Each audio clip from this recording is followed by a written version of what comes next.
Well, you can join the party too. So we encourage you guys to join the party. Remember, if you were here last week, we talked about joining the party, and you're going to hear a lot about this. And this is reference towards what we're going to be building here in the future. So we want you guys to join the party. Also, I want to let you know that already I set a goal last week.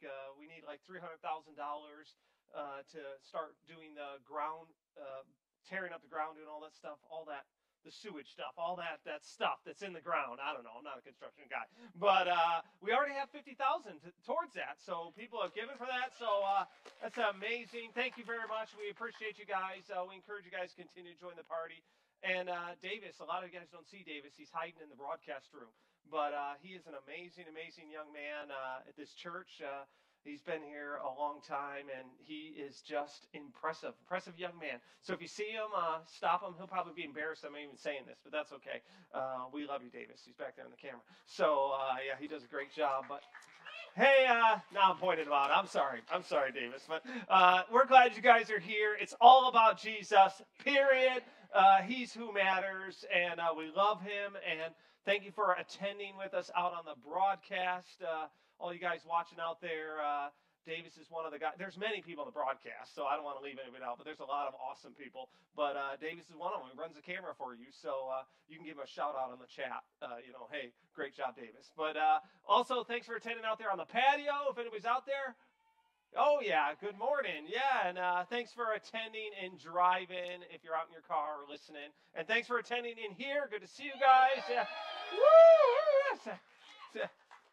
Since I wear the glasses, I can't see you as clearly. I got a glare off the reflection. So some of you are like, praise Jesus. That's how I take attendance. I know where you guys sit. So those of you who move around, I find you. So, but yeah, but that's all right. Jesus is good. We love Jesus. He is awesome. If you are new to Hilltop, we want you to know Jesus Christ. We believe in Jesus. We believe he is God. We believe he came to earth, lived a perfect life. He died on the cross. He shed his blood for our sins. He took the penalty for us. 3 days later, he rose again. He is alive. He's present here now.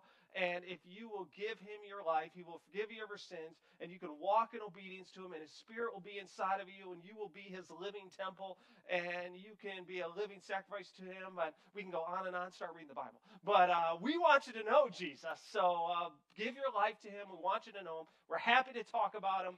We're happy to try to answer your questions, because I don't know everything. Nobody in here knows everything. But there's a lot of smarter people than even me in this church. Those old people, you ask them some good questions, they know. And if they just walk away, they didn't hear you. So, I don't know, as I said, yeah. Somebody walked up and said something. I don't know what they said, but anyways. And your wife will say, they were asking you about Jesus. Oh, why didn't you tell me sooner? All right. Yeah, but we love Jesus, so we're excited you guys are here. And it's all about Jesus, period. So we really, really believe that. We want you to believe that too. So, hey, we're at the end of our series called Hair. Say hair.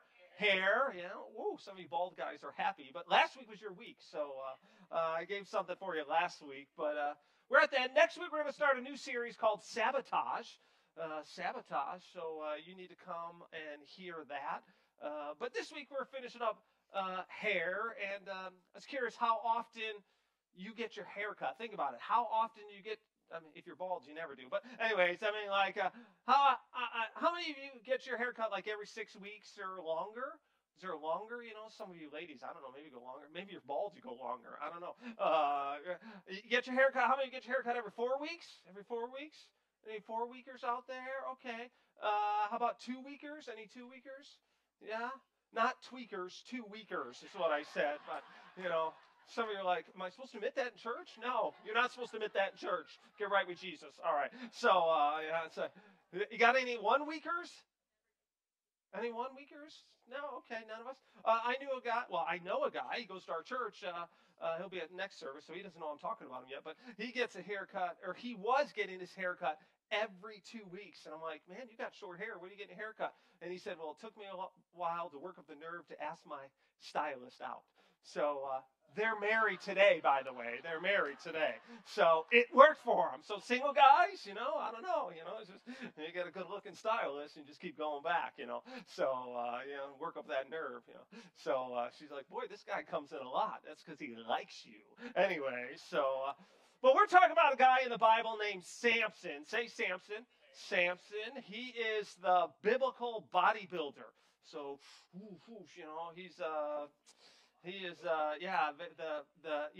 they talk about Hercules, and really it's based on him, Samson, the biblical bodybuilder, and God told him that he was never supposed to cut his hair.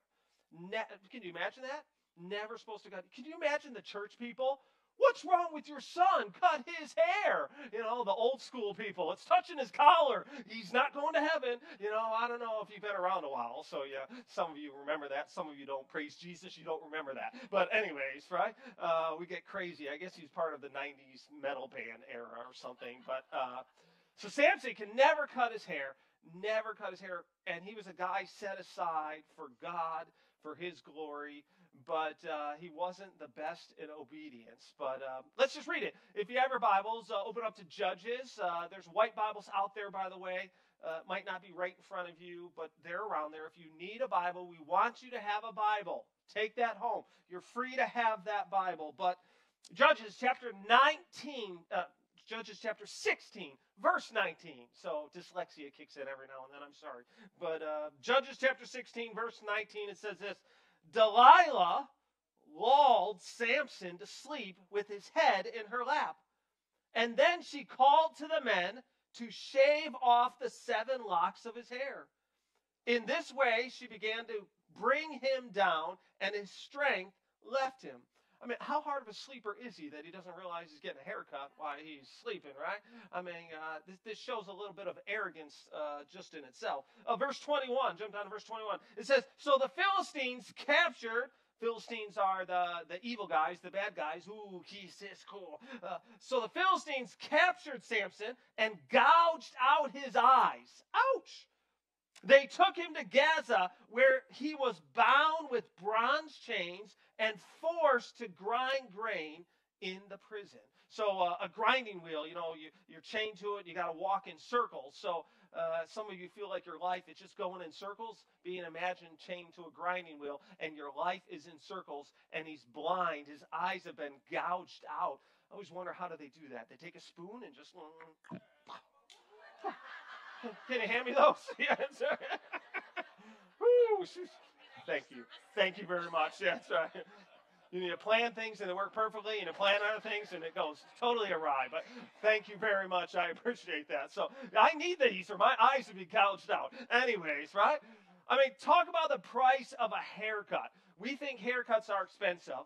But imagine having to pay with your eyes being, I'll be here this time, with your eyes being gouged out, or being chained to a grinding wheel for the rest of your life. The rest of your life. That is a pretty high price for a haircut. Pretty high price, expensive. I lived in Texas for a few years. And when my wife and I, was that a groan or a joy?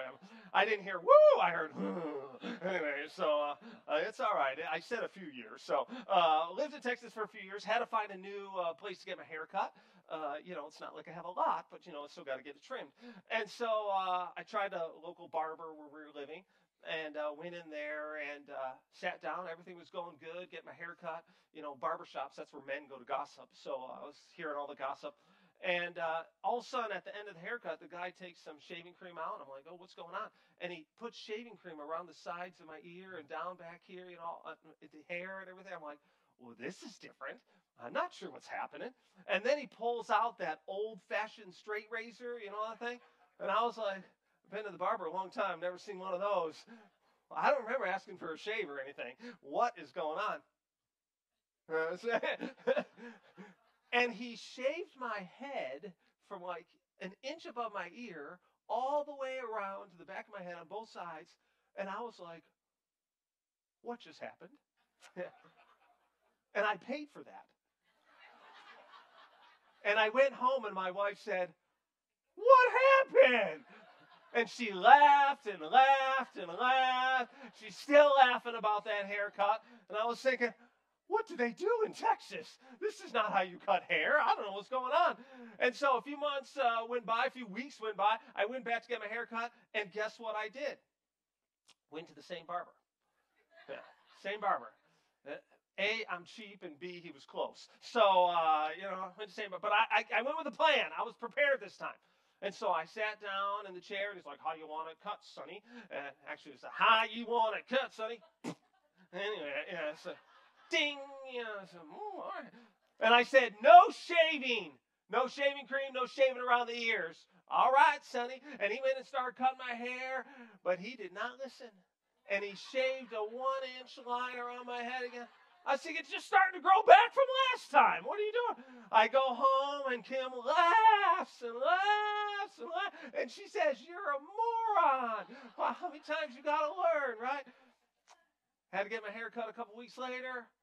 Went back to the same place. Some people aren't smart, Same place.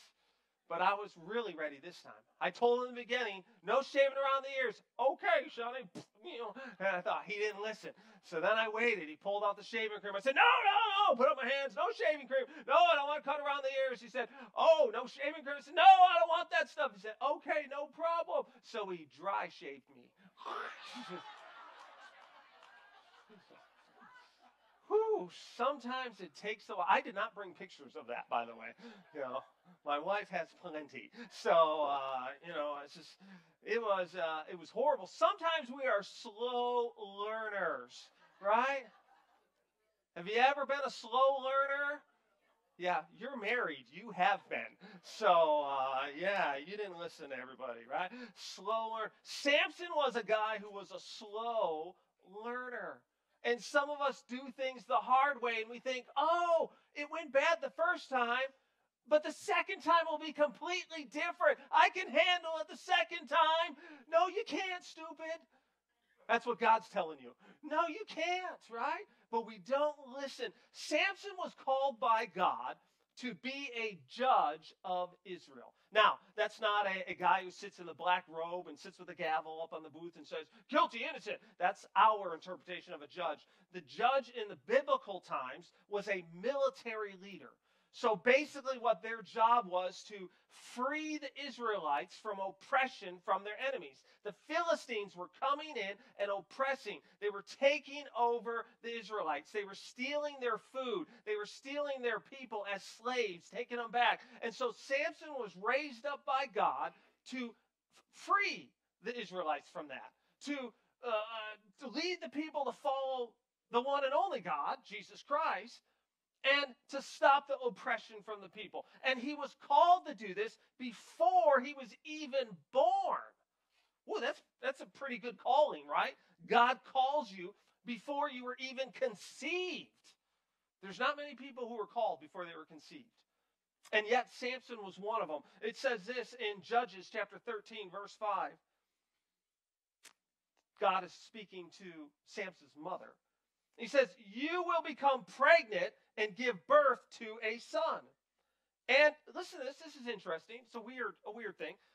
His hair must never be cut. Okay, that's odd, right?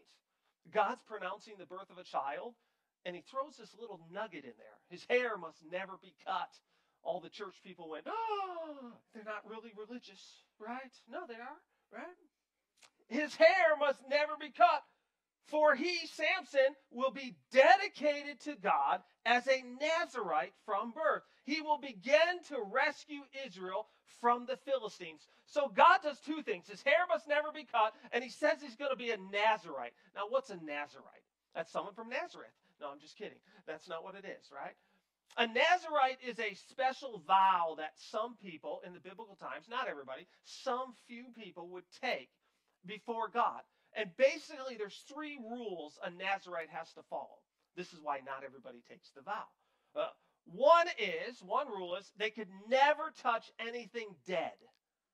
So they couldn't work in the morgue, right? That job was out for them. Couldn't touch anything dead. Second rule, they couldn't drink anything from the grapevine. So no alcohol. No alcohol, right? Ever.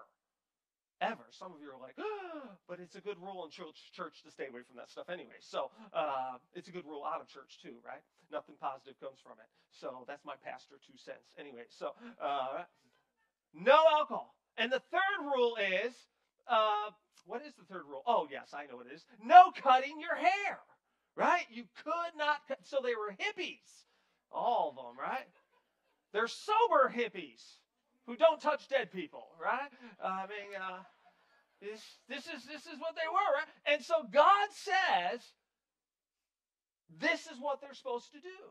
And he says, Samson doesn't get a choice. He is told this is what he's going to be from birth before he's even conceived, right?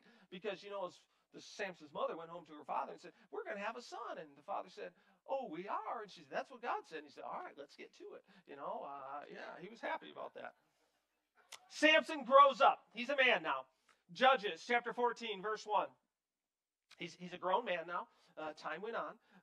It says, one day when Samson was in Tinamah. Now, we can stop right there in this verse. You don't have to go any further. One day when Samson was in Tinamah. Don't blow past that little sentence there. It's very important because Samson was where he wasn't supposed to be. Samson was where he wasn't supposed to be. Tinamah. Tinamah, where is Tinamah? Tinamah is a Philistine city. That's what it was. It's where the bad guys were at. It's where sin was happening. We call it Vegas, right? Yeah. You say, what are you doing this weekend? I'm going up to Vegas. Ooh. You're going where you're not supposed to go. I'm just going to the airport.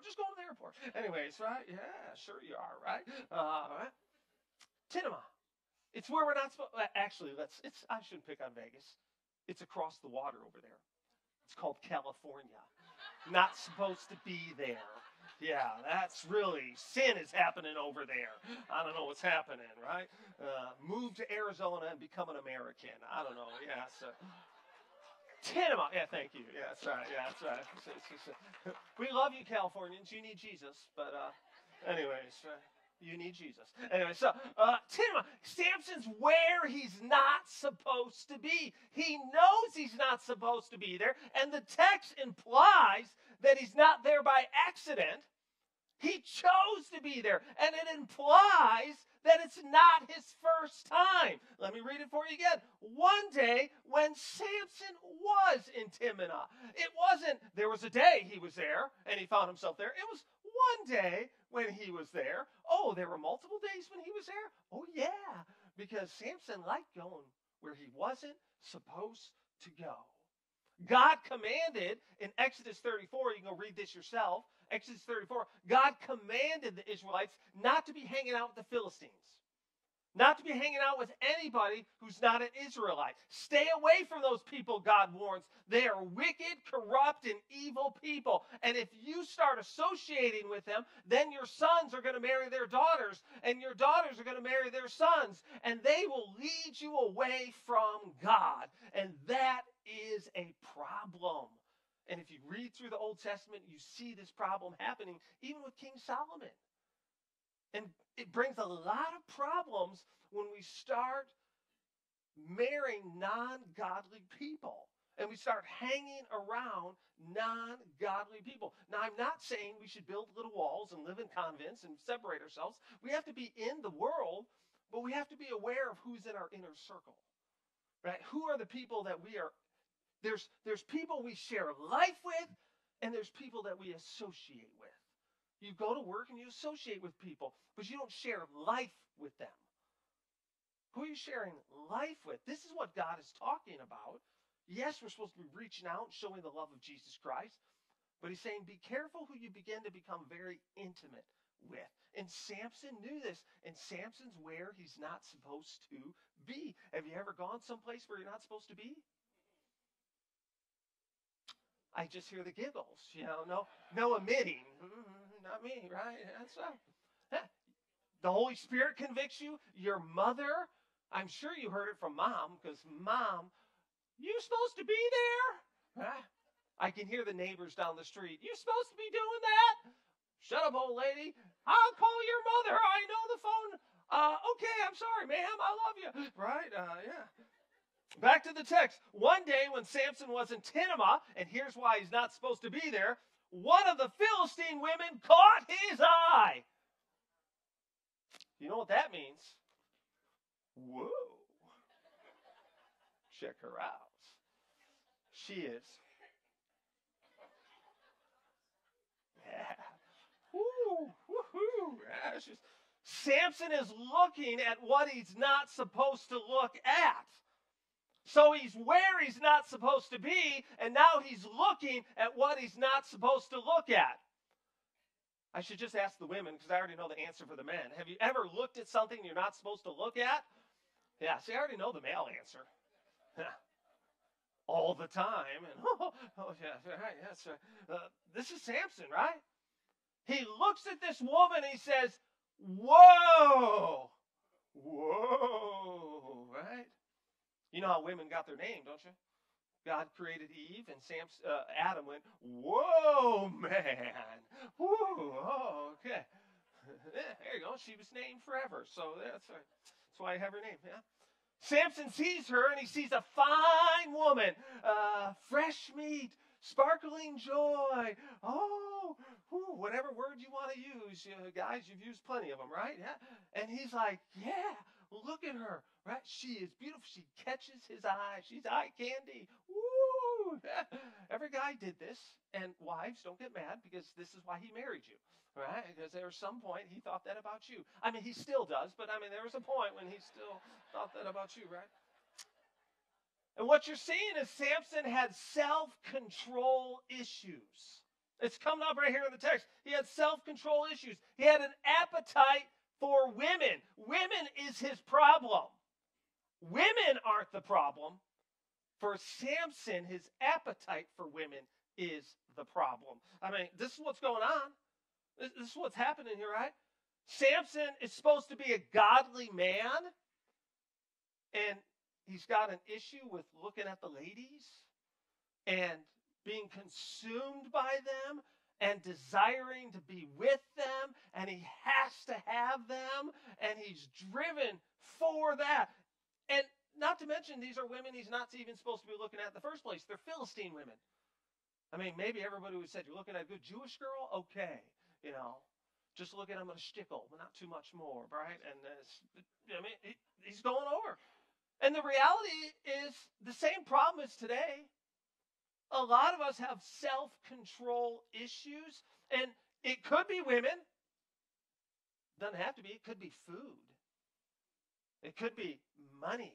It could be possessions. I see it. I have to have it, right? A lot of us are driven, and just our appetite inside begins burning. We're like, ooh, I got to have it. Ooh.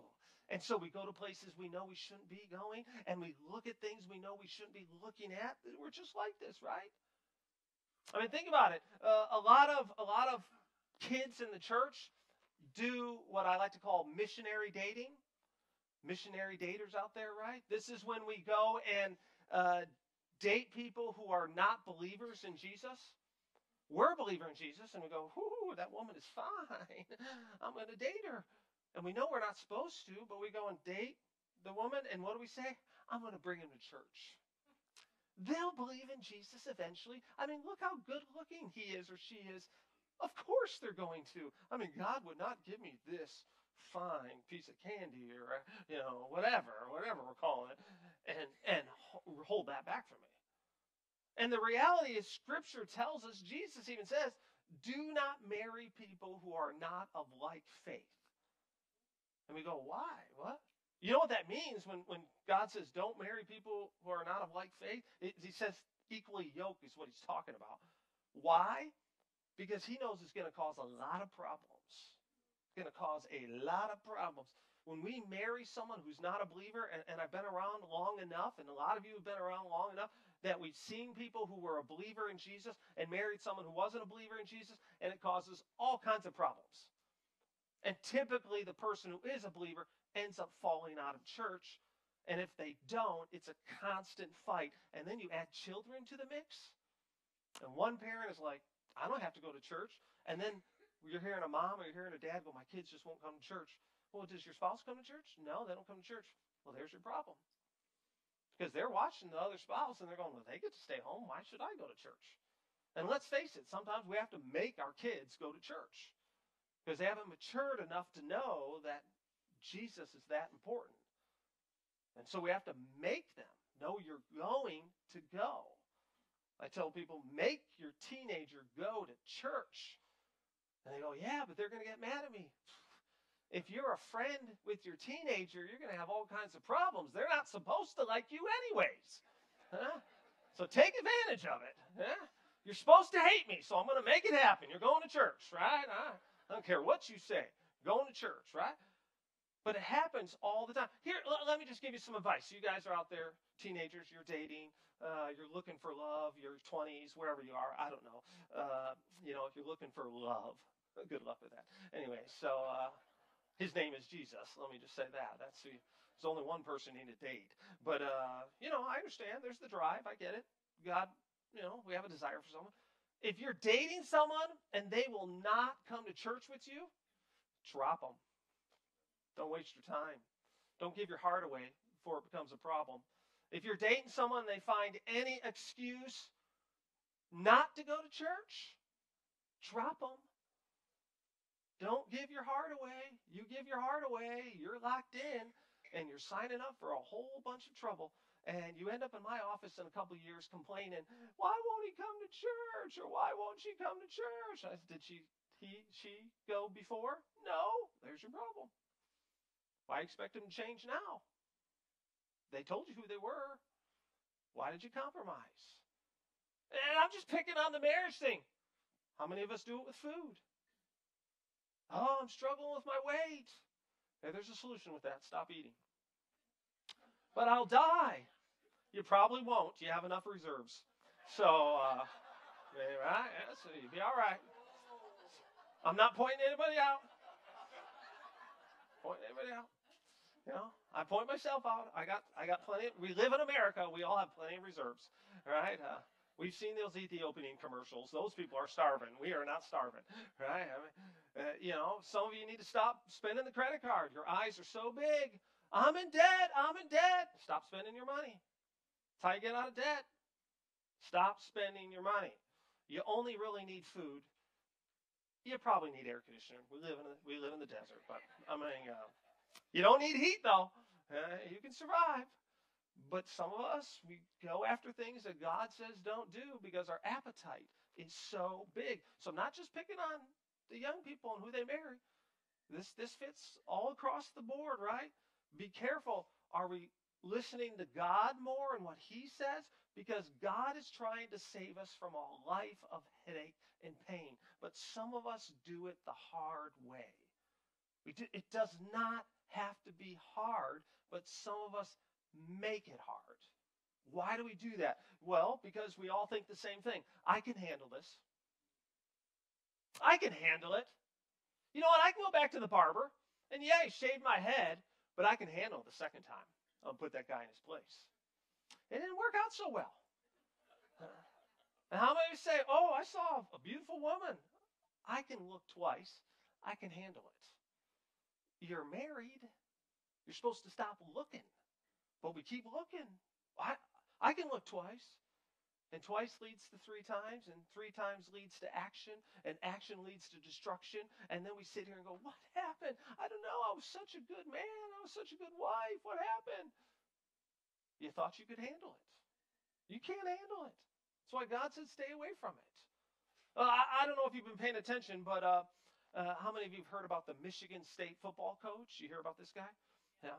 I'm not a Michigan State fan anyways, but so I'm happy to jump on the bandwagon. But no, if you don't know, the Michigan State guy, it doesn't really matter. I don't know all the facts of the case, and so I'm going to talk about it right here. But I don't know. The court of law is going to resolve what the heck's going on. But what I do know is we have a Michigan State football coach who is a married man, who is a grown, educated man, and he's on the phone with a sexual assault educated woman who teaches people how to stop this stuff. And so we have 2 educated people who know people and have life experience who are on the phone for 30 minutes and it goes horribly wrong.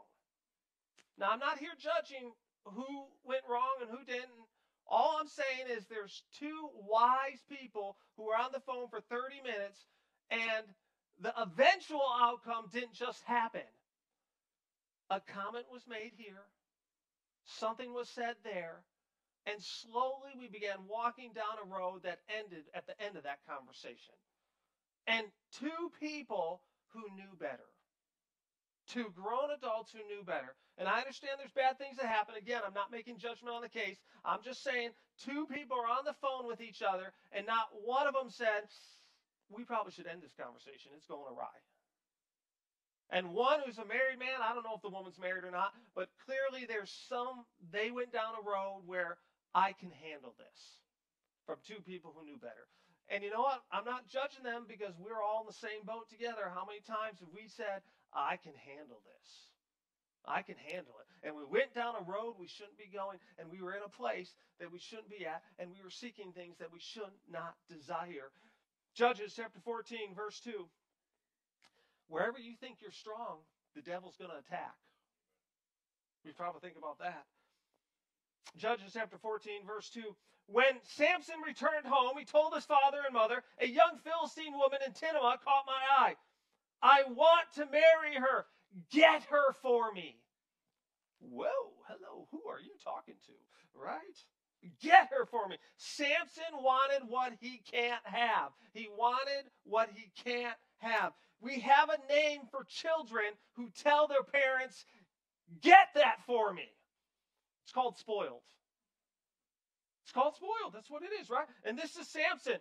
Parents, it is our job not to spoil our children. If we spoil our children, they will grow up to shame us later. And here's Samson. He's shaming his parents right here, right? Samson, again, he has a lust issue. A lust issue is you take a God-given desire and the devil flips it on its side and we pursue after and manipulate that desire and turn it into a selfish desire. This is what Samson's doing, right? And it's stemming out of, I see it, I want it, I'm going to have it, and you're going to get it for me. Who's running the household?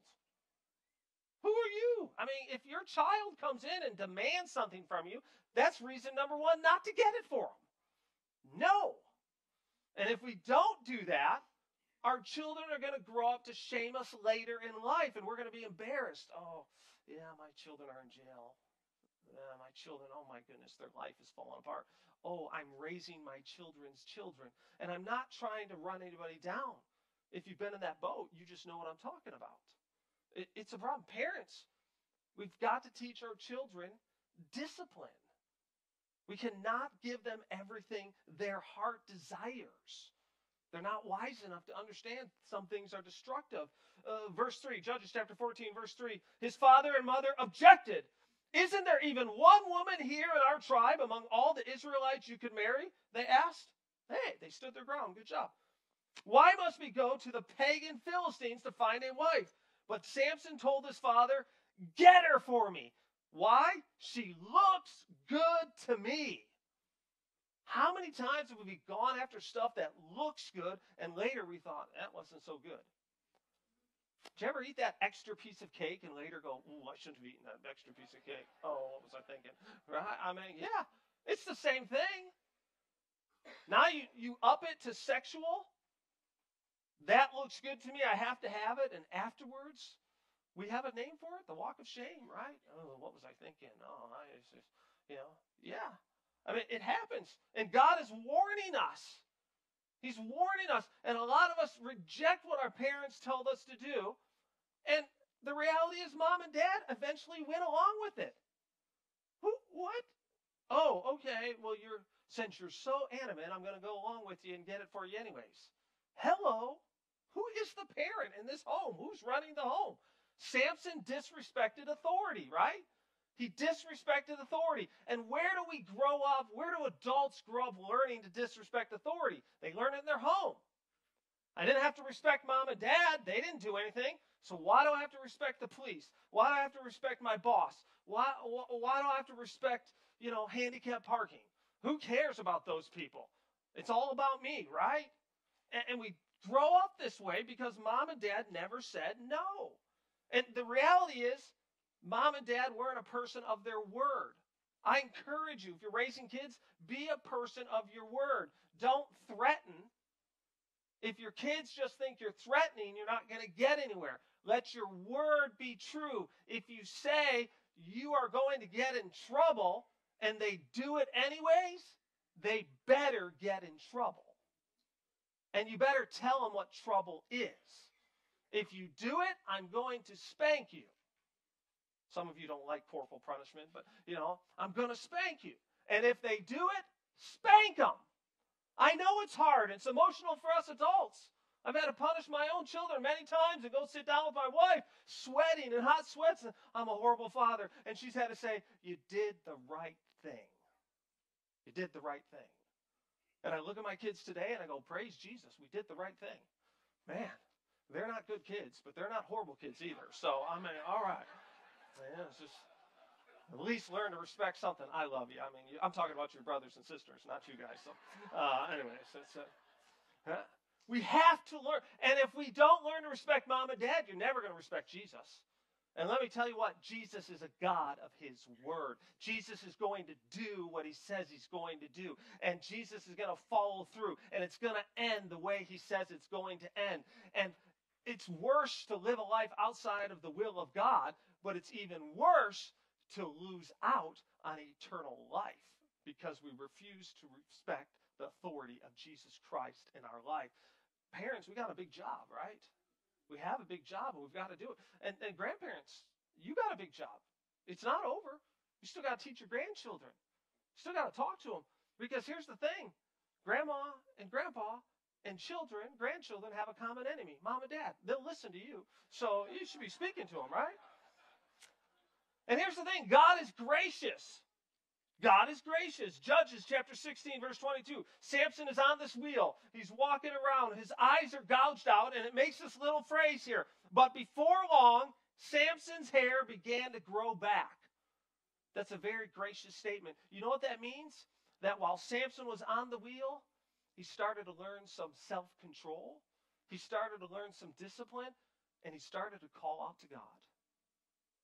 God, you called me to be a representation of you, and I threw that in the mud, and I stomped on it. But God, now I'm calling out to you. A blind man. Sometimes he's got a blindness, doesn't he? And Samson's calling out, and you know what Jesus says? I'm gracious. I'm gracious. So you sit here and you listen to all this stuff, and maybe you're thinking, oh, how did I raise my children? And, oh, did I mess up? God is gracious. You are not perfect. I am not perfect. We all have made mistakes, but we can call out to Jesus Christ. And we can do it better. Here's the thing. I've learned a pattern since I've been a pastor, and I still see it, and it hasn't been broken yet, so I believe it's true. What happens is children who do not learn discipline and self-control spend their 20s with the wheels coming off of their life, getting involved in all kinds of stuff. And there's something that happens severe around 35, 40-ish. They're arrested, a drug overdose, divorce happens, something severe happens in their life. And around that point, 35 or 40, they have a wake-up call. And they go, oh, is this what I want my life to be? This hasn't turned out the way I thought. And at that moment, they're drawn back to the church. They're drawn back to God. And they're looking for hope. I tried it that way. Is there another way? And we see people in 35, 40s broken showing up in the church. And that's the grace of God. And if they will choose to give their life to Jesus at that point, they will start to come out of that. And they'll start to set a road with a new journey. And God will start to bless them. You still have some of that baggage, but God will bless you.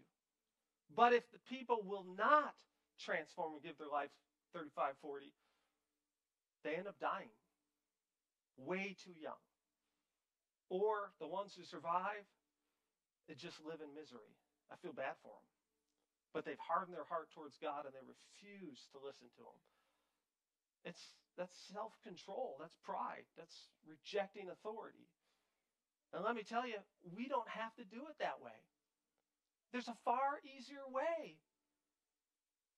Raise your children to follow Jesus Christ when they're young, and they will return to him.